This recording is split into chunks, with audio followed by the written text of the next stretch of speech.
आप जो बन जाएंगे, आपका थर्ड हाउस आपको बनाता है। अब ये कैसे बनाता है, इस पे थोड़ी सी बात हम आगे करेंगे। तो जब आपका थर्ड हाउस आपको इसलिए बनाता है, बुद्ध ने कहा ना कि तुम जैसे हो वैसे बन जाओ, तुम जैसा सोचते हो वैसे बन जाओ।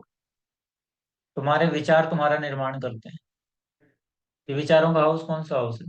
थर्ड हाउस ही तो है। अब देखिए, मैं आपको एक बहुत अच्छा पैरामीटर बताने का प्रयास करता हूँ, समझिएगा। बुद्ध अगर ये कहते हैं ना कि तुम्हारे विचार तुम्हारा निर्माण करते हैं। देखिए, मैं स्लाइड शेयर करता हूँ आपके सामने। मैं यही कहता हूँ कि जब हम चीजों को बहुत गहराई से समझेंगे ना, तो सब चीजें एक हो जाएगी। हमारे विचार का पैटर्न, मैं ये नहीं कर रहा हमारे विचार बहुत अलग अलग स्टेट में होते हैं, बहुत अलग अलग जगहों से आते हैं। लेकिन विचार का जो पैटर्न है, अगर हम थर्ड हाउस में उसको डाल देते हैं, तो हम कहते हैं कि थर्ड हाउस, यानी बुद्ध ये कह रहे हैं कि तुम्हारे विचार तुम्हारा निर्माण करते हैं। और तुम कहाँ हो? तो भाई हम हैं यहाँ फर्स्ट हाउस। और ये निर्माण करते हैं हमारा।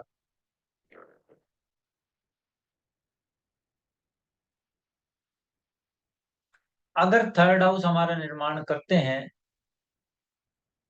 तो ये हम हैं। तो इस स्थिति को उल्टाइए और देखिए कि यहाँ पर से अगर गिनेंगे हाउसेस को, तो कहाँ पहुंचेंगे? 1 2 3 4 5 6 7 8 9 10 11। 11th हाउस में पड़ जाते हैं हम। अब अगर हम थर्ड हाउस को रोटेट करके 11th हाउस में ले आए, सॉरी, थर्ड हाउस को रोटेट करके अगर हम 7th हाउस में ले आए, यहाँ,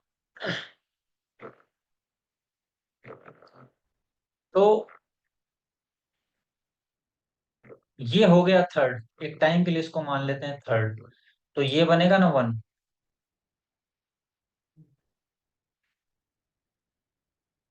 तो जब आपका स्पाउस आपके पार्टनर का थॉट, 3 नंबर यहाँ मैंने लिखा है, जब उसके सोचने का ढंग, जब उसके रहने का ढंग क्रिएट होगा, तो वो निर्माण करेगा किसका? फिफ्थ का।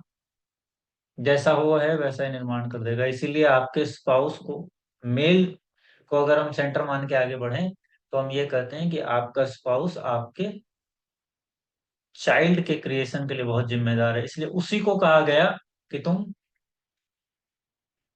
गीता पढ़ो, रामायण पढ़ो, अच्छे अच्छे थॉट्स को देखो, अच्छे अच्छे थॉट्स से रूबरू रहो, उसको कंज्यूम करो। यहां से 11th हाउस ये पढ़ता है ना।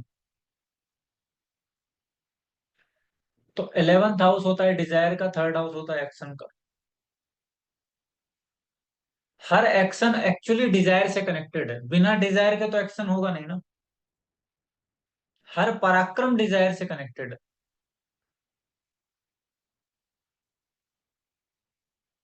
अब मैं आपको थोड़ा सा और इसको आगे बढ़ाकर ले जाता हूं, और ये मैं आपको दिखाने का प्रयास करता हूं कि देखिए, अगर हम इसी चीज को उल्टा कर ले जाएं और हम 3 को 5 पर डाल दें, 3 को हमने 5 पर डाला, तो 1 आ जाएगा यहाँ। तो इनडायरेक्टली ये जो है, वो हमारा निर्माण तो कर ही रहा है। और एट द सेम टाइम ये हमारे एक्शन से कनेक्टेड तो है ही, हमारे पराक्रम से कनेक्टेड तो है ही। मतलब थर्ड और 11th में ऊर्जा घूमकर वहीं लौट जा रही है ना। अगर बुद्ध ये कहते हैं कि तुम्हारे थॉट, तुम्हारे विचार तुम्हारा निर्माण करते हैं, तो तुम तुम्हारे विचार के निर्माण करता हो ना, तभी तो तुम्हारे विचार तुम्हारा निर्माण करेंगे। तो साइकिल है ना। हमारी ऊर्जा हमसे निकलती है और कहीं पहुंचकर वापस लौट आती है। और ये थर्ड 11 का सिलसिला बिल्कुल लगातार चलता रहेगा, अगर हम इसको 1 और 5 में डाल दें। ये ऊर्जा यहाँ पहुंचेगी और यही फिर यहाँ पहुंच जाएगी।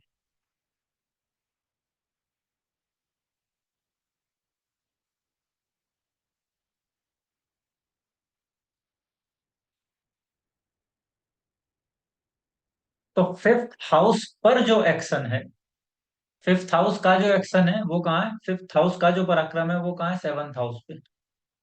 और फिफ्थ हाउस पर जो पराक्रम है वो कहाँ का है? थर्ड हाउस का। अब आप बताइए कि अगर हम ये कहते हैं कि मैरिज में वंश की वृद्धि के लिए दोनों पार्टनर के थॉट प्रोसेस का होना आवश्यक है, तो ये सही है ना। क्योंकि जब आप गिनना शुरू करेंगे ना, तो फिफ्थ हाउस उस स्थान पर है जहां पर फर्स्ट से भी एक विशेष दूरी है, और थर्ड से भी विशेष दूरी है, और सेवंथ से भी विशेष दूरी है, और थर्ड और सेवंथ के बीच पड़ जाता है फिफ्थ। व्यक्ति के विचार और व्यक्ति के स्पाउस यानी कि पत्नी की एक्सिस्टेंस के बीच पड़ जाता है फिफ्थ। इसीलिए स्त्री की जब बात आती है, तो उसकी एग्जिस्टेंस में चीजें डाली जाती। कुदरत ने भी यही किया ना, कहा तुम अपनी एग्जिस्टेंस में अपने दायित्व निभाने वाले को पैदा करो।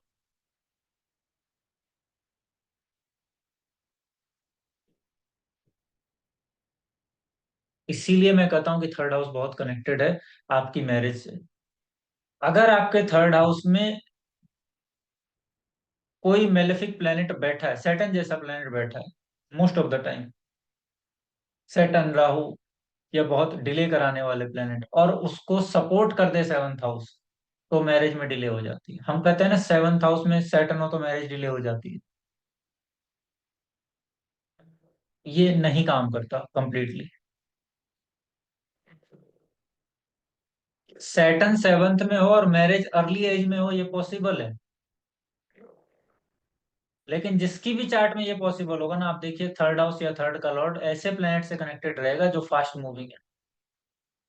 क्योंकि थर्ड हाउस ने टाइम डिसाइड किया था मैरिज का।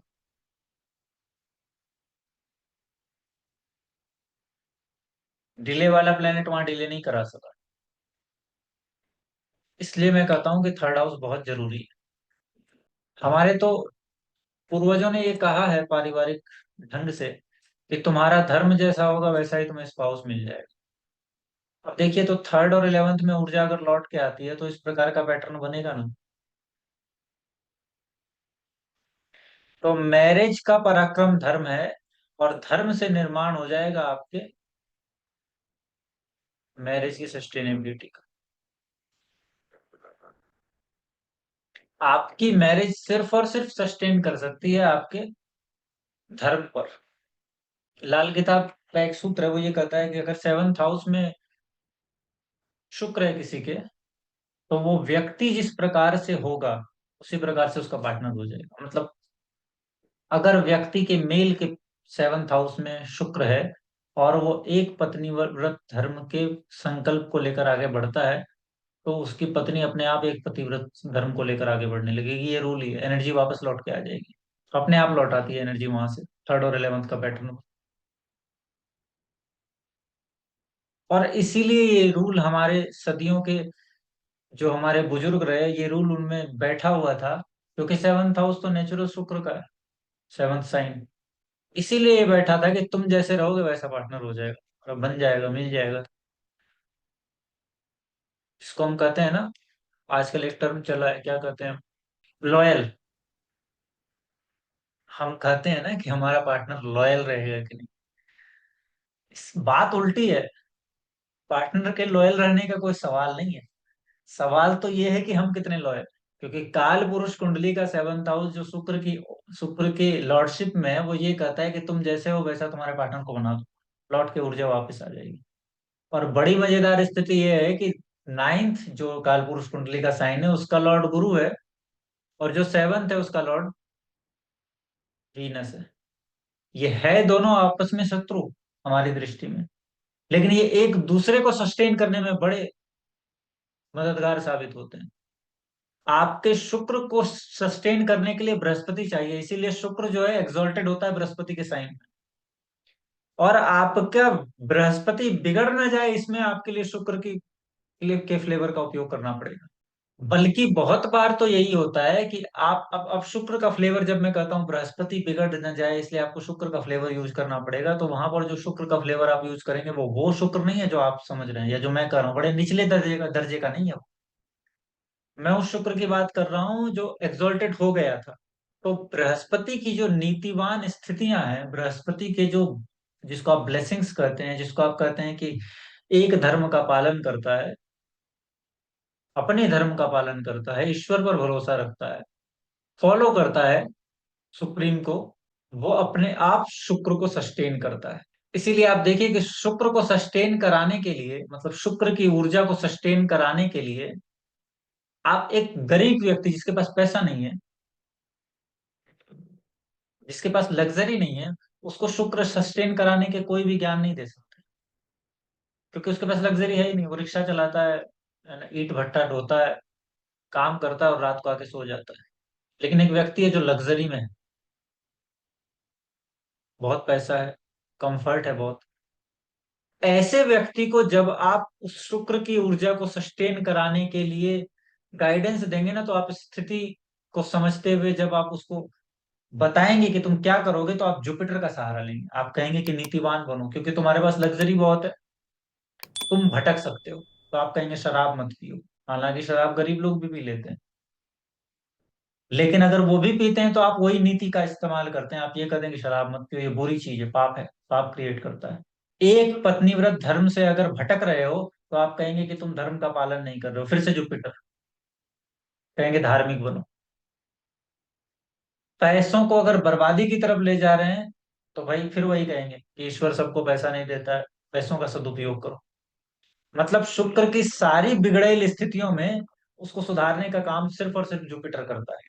और ये वही सूत्र है कि जो बुद्ध कहते थे कि तीसरी ऊर्जा लौट कर आ जाएगी वापस, तुम्हारे विचार तुम्हारा निर्माण करें। इसीलिए पूरा फैक्टर ही गलत है कि हम सेवंथ को सुधारें।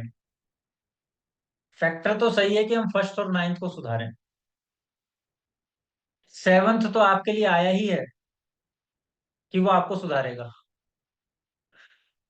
मैंने जैसे शुरुआत में बात की थी, सेवंथ आपको बदलने के लिए आया है, आप सेवंथ को नहीं बदल सकते। आपको बदलने की प्रक्रिया में वो खुद बदल जाता है। और ये जब फिलोसॉफिकल अप्रोच हम अपना लेंगे ना लाइफ में, तब हमें समझ आएगा कि असल में ये सारा मामला कुछ है ही नहीं। जिस बात के पीछे भाग रहे हैं वो कुछ बात है ही नहीं। और सेवंथ हाउस व्यक्ति के जीवन की सबसे बड़ी लड़ाई है मेरे ख्याल में। उससे बड़ी लड़ाई कोई और